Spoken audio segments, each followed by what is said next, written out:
Where Turkish drone strikes have killed 19 government soldiers. Turkish positions this week in Idlib. Turkish forces striking the বিশ্ব সামরিক প্রযুক্তির নতুন সংজ্ঞা হয়ে দাঁড়িয়েছে ড্রোন, বিশেষ করে বাইরাক্তার TB2।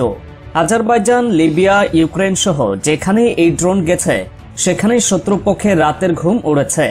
ট্যাঙ্ক, সামরিক ঘাঁটি, এমনকি মাটির নিচে লুকিয়ে থাকা শত্রুও এই ড্রোনের হাত থেকে রেহাই পায়নি। আর এখন এই অবিশ্বাস্য ড্রোন তৈরি হবে বাংলাদেশে। হ্যাঁ, আপনি একদম ঠিক শুনছেন। বাংলাদেশে তুরস্কের ড্রোন কারখানা স্থাপনের পরিকল্পনা এখন বাস্তবতার পথে। এটি কেবল একটি কারখানা নয়, বরং সামরিক ইতিহাসে বাংলাদেশের জন্য এক বিশাল মাইল ফলক।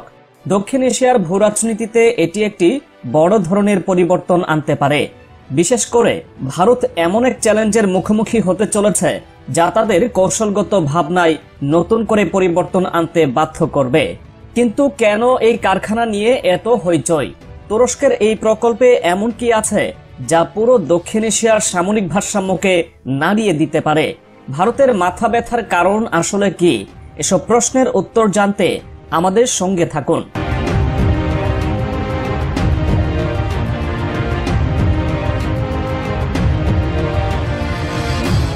তুরস্ক বাংলাদেশের জন্য 53টি বাইরাক্তার TB2 ড্রোন সরবরাহ করতে যাচ্ছে, যা বাংলাদেশের সামরিক শক্তিকে অভূতপূর্ব মাত্রায় নিয়ে যাবে।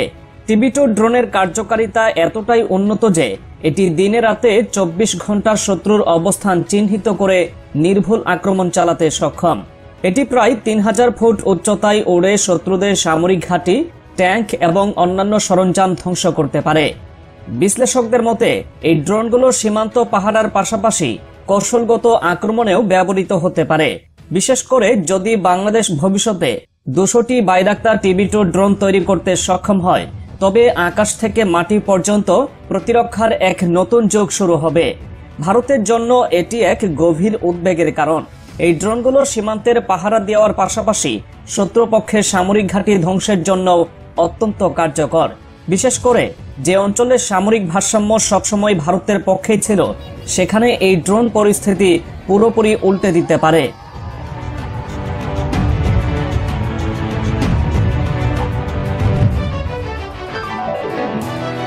তুরস্কের পরিকল্পনা শুধু ড্রোন সরবরাহ করাই সীমাবদ্ধ নয়। তারা বাংলাদেশের মাটিতে একটি অত্যাধুনিক ড্রোন নির্মাণ কারখানা স্থাপন করতে যাচ্ছে। এই কারখানা শুধু বাংলাদেশের সামরিক চাহিদা মেটাবে না, বরং এটি পুরো অঞ্চলের সামরিক ভারসাম্য বদলে দেবে। এই কারখানার মাধ্যমে বাংলাদেশ নিজস্ব ড্রোন তৈরির সক্ষমতা অর্জন করবে, যা একটি দেশের জন্য বিশাল অর্জন। বিশেষজ্ঞরা বলছেন এই কারখানা থেকে শুধু ড্রোনই নয়, ভবিষ্যতে অন্যান্য আধুনিক সামরিক সরঞ্জাম তৈরি করার পথও খুলে যাবে। এটি বাংলাদেশের প্রতিরক্ষাকে শুধু শক্তিশালী করবে না, বরং তার আক্রমণাত্মক সামরিক সক্ষমতাও বাড়িয়ে তুলবে। ভারতীয় সেনাবাহিনী এবং কূটনীতিকরা ইতিমধ্যেই এই কারখানার বিষয়ে চিন্তিত, কারণ এটি এমন এক প্রকল্প যা শুধু বাংলাদেশের সামরিক শক্তিকে নতুন উচ্চতায় নিয়ে যাবে না, বরং ভারতকে তাদের কৌশল পুনর্বিবেচনা করতে বাধ্য করবে।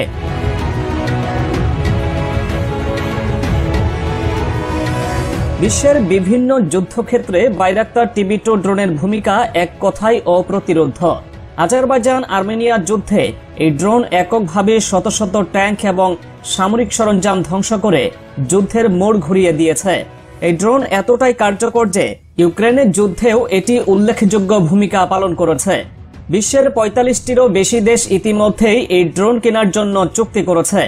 এখন এই ড্রোন যখন বাংলাদেশে তৈরি হবে, তখন ভারতের আকাশ কতটা নিরাপদ থাকবে তা নিয়ে প্রশ্ন উঠেছে। এবার তুরস্ক এই অভূতপূর্ব সামরিক প্রযুক্তি সরাসরি বাংলাদেশ সেনাবাহিনীর হাতে তুলে দিচ্ছে। গত ডিসেম্বরে 6টি TB2 ড্রোন বাংলাদেশে পাঠায় তুরস্ক। এবার তারা 53টি TB2 ড্রোন খুব শিগগিরই বাংলাদেশের সীমান্ত এলাকায় মোতায়েন করবে। শুধু সীমান্তের নজরদারি নয়, এগুলো দিয়ে বাংলাদেশ শত্রুপক্ষের সেনাঘাঁটি, ট্যাঙ্ক এবং সামরিক সরঞ্জাম ধ্বংস করতে পারবে। শত্রুপক্ষ কোনো এলাকায় লুকিয়ে থাকলেও এই ড্রোন তা খুঁজে বের করে সুনির্দিষ্টভাবে আঘাত করতে পারে। দিন হোক বা রাত, TB2 ড্রোন 24 ঘন্টা অভিযানে সক্ষম।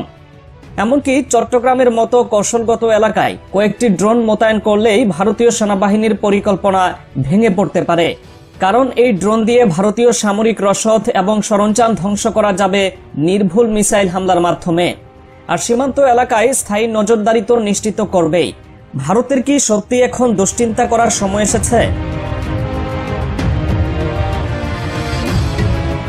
তুরস্কের ড্রোন প্রযুক্তি এখন বৈশ্বিক সামরিক অঙ্গনে এক বিপ্লবের নাম। বিশ্বের 45টিরও বেশি দেশ বাইরাক্তার TB2 ড্রোন কেনার জন্য লাইন দিয়ে দাঁড়িয়ে আছে।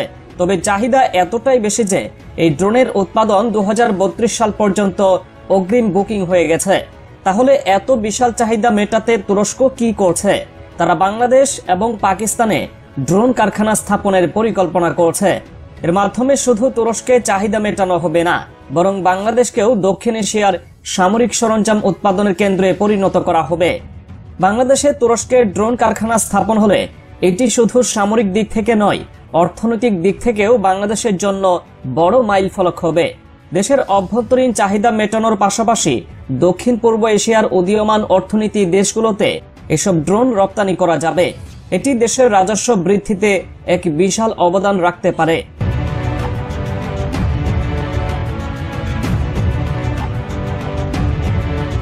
তুরস্কের পরিকল্পনা শুধুমাত্র বাইরাক্তার TB2 ড্রোনের মধ্যে সীমাবদ্ধ নয়। তুরস্ক বাংলাদেশের মাটিতে আরও অত্যাধুনিক সামরিক সরঞ্জাম তৈরি করতে চায়। এর মধ্যে রয়েছে career rocket launcher, kamikaze drone এবং অত্যাধুনিক ক্ষেপণাস্ত্র ব্যবস্থা।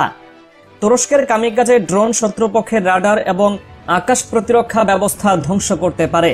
এমনকি ভূমি থেকে আকাশের নিক্ষেপযোগ্য মিসাইল ভেদ করার ক্ষমতাও এই ড্রোনের রয়েছে। বাংলাদেশে এসব ড্রোন তৈরি হলে এটি দেশের প্রতিরক্ষা ব্যবস্থাকে অন্য মাত্রায় নিয়ে যাবে। বিশ্বের বেশ কয়েকটি বড় সামরিক শক্তি তুরস্কের এই প্রযুক্তির উপর নির্ভরশীল। বাংলাদেশে এই কারখানা স্থাপিত হলে এটি শুধু প্রতিরক্ষা নয়, কূটনৈতিক দিক থেকেও বাংলাদেশের অবস্থানকে শক্তিশালী করবে।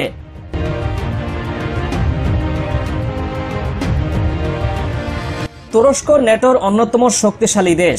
তাদের সামরিক সরঞ্জামের মান আন্তর্জাতিক মানের। তুরস্কের সাথে এই অংশীদারিত্ব বাংলাদেশের সেনাবাহিনীকে ন্যাটো মানের অস্ত্র ব্যবহার এবং উৎপাদনে সক্ষম করে তুলবে। ফোর্সেস গোল 2030 অনুযায়ী বাংলাদেশ সেনাবাহিনী 70% অস্ত্র নিজস্বভাবে উৎপাদনের লক্ষ্য নির্ধারণ করেছে। তুরস্কের সাথে এই প্রযুক্তিগত সহযোগিতা সেই লক্ষ্য অর্জনে বিশাল ভূমিকা রাখবে। এদিকে ভারতের অবস্থান প্রতিদিনই দুর্বল হয়ে পড়ছে।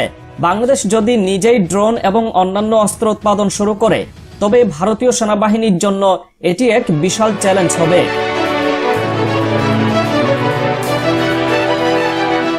তুরস্কের এই ড্রোন কারখানা প্রকল্প বাংলাদেশের সামরিক ইতিহাসের সবচেয়ে বড় মাইলফলক হতে চলেছে। এটি শুধু বাংলাদেশের প্রতিরক্ষা ব্যবস্থা নয়, গোটা দক্ষিণ এশিয়ার সামরিক মানচিত্রই পাল্টে দিতে পারে।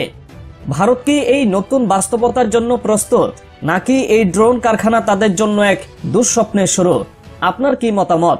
দক্ষিণ এশিয়ায় তুরস্ক বাংলাদেশের এই সামরিক সহযোগিতা কি সত্যি ভারসাম্য বদলে দেবে?